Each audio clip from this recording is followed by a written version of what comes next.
Hello guys, how are you all? Hope you are doing well. Thank you so much for subscribing my channel और इतना सारा प्यार देने के लिए।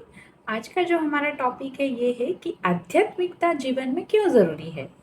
देखिए, हर किसी के जीवन में हमेशा दुख भी नहीं होता, हमेशा सुख भी नहीं होता है। सुख होता है तो नो डाउट सब लोग साथ में होते हैं, पर जब दुख आता है तब हरि ही होते हैं जो हमें हर दुख में हिम्मत देते हैं। तो इसीलिए जो व्यक्ति आध्यात्मिकता को अपने जीवन में अपनाता है वो हर स्थिति में खड़ा रह सकता है, चाहे फिर सुख हो चाहे फिर दुख हो।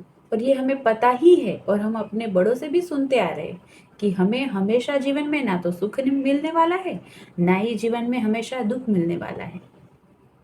एक बार एक इंसान था वो जा रहा था तो एक गुरुजी मिले उनको रास्ते में। उन्होंने एक चिट्ठी दी, बोला कि घर पे जाके ये पढ़ लेना। मैंने बोला ठीक है। फिर वो घर पे गया। घर पे जाके उन्होंने जब ये चिट्ठी खोली और देखा तो उसमें लिखा था, ये समय भी चला जाएगा। उस एक वाक्य ने उसके जीवन में बदलाव लाना शुरू कर दिया। कैसे? क्योंकि वो बहुत दुखी रहता था कि मैं अपनी पत्नी को कैसे खिलाऊं, खाना कैसे खिलाऊं, बच्चों की परवरिश कैसे करूं, मेरी जो आमदनी है उसमें घर नहीं चलता है ठीक से, मैं कैसे सब लोगों की इच्छाएं पूरी करूं। तो उस वजह से वो बहुत ज़्यादा स्ट्रेस फील करता था और दुखी रहता था। लेकिन जब उसने ये पढ़ा तो उसके जीवन में एक मोटिवेशनल पॉइंट आया, टर्निंग पॉइंट जैसे हम बोलते हैं। फिर उसके दिमाग में एक पॉजिटिविटी आनी शुरू हो गई कि धीरे धीरे ये वक्त भी चला जाएगा, मेहनत करता रहूँगा तो डेफिनेटली मेरा भी वक्त अच्छा आएगा।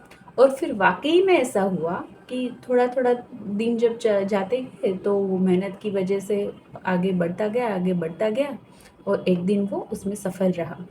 तो फिर उसके दुख के जो दिन थे वो ख़त्म हो गए और वो सुखी हो गया। तो इसी तरह से फिर वो जब सुखी हो गया तब भी वो कहीं जा रहा था।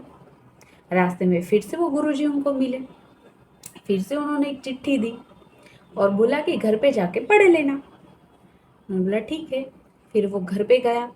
वापस से उन्होंने चिट्ठी खोली। चिट्ठी में लिखा था कि ये समय भी चला जाएगा, इसीलिए अच्छे वक्त में अभिमान मत करना। तो दोस्तों, ये चीज़ हमें, या ये जो स्टोरी है ये हमें यही ज्ञान देती है कि चाहे सुख हो चाहे दुख हो, हमें स्थिर रहना है। दुख में हरि का नाम लेना है, सुख में भी हरि का नाम लेना है। लेकिन आध्यात्मिकता से जीवन में दुख में हमें लड़ने की ताकत मिलती है, क्योंकि सुख में तो हमारे साथ सब कोई रहते हैं, हम हंसते हैं, हम खेलते हैं, हम सुख का वक्त कब चला जाता है हमें पता नहीं चलता। लेकिन जब दुख होता है ना तो एक एक पल हमें काटना मुश्किल हो जाता है। तो इसी वजह से आध्यात्मिकता जब होती है ना व्यक्ति के जीवन में, तो वो व्यक्ति उस वक्त वहाँ पे स्थिर रहकर उस चीज़ से लड़ सकता है, क्योंकि उसको पता है कि मेरे अंदर जो हरि है वही मुझे ताकत देगा इस दुख से लड़ने की और इस दुख से बाहर रहने की और बाहर निकलने की। तो इसी तरह से हमारे जीवन में भी हम जब जब आध्यात्मिकता को अपनाते हैं तो हमारे मन की ताकत बढ़ती है। हमारे अंदर एक आवाज़ आती है जो हमें बताती है कि ये सही है या ये गलत है।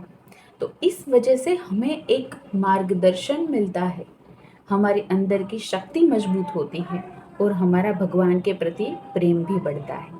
तो आइए हम सब मिल के प्रार्थना करें कि हरि आप हमेशा हमारे साथ रहना, आपकी कृपा हमारे पर बरसाए रखना और हमें हर चीज़ में सुख हो या दुख स्थिर रहने की ताकत देना। सुख में हमें अभिमान नहीं करना है और दुख अगर आ भी जाए तो हमें प्रभु का नाम लेना है, क्योंकि कहा जाता है कि कलयुग में अगर नाम भी जप ले तो हम मुक्ति पा सकते हैं। तो सबके जीवन के लिए सबको बहुत बहुत ढेर सारा प्यार। और आप भी, मेरी वीडियो अगर अच्छी लगी है तो लाइक कीजिएगा, शेयर कीजिएगा एंड माय चैनल को सब्सक्राइब कीजिएगा। धन्यवाद।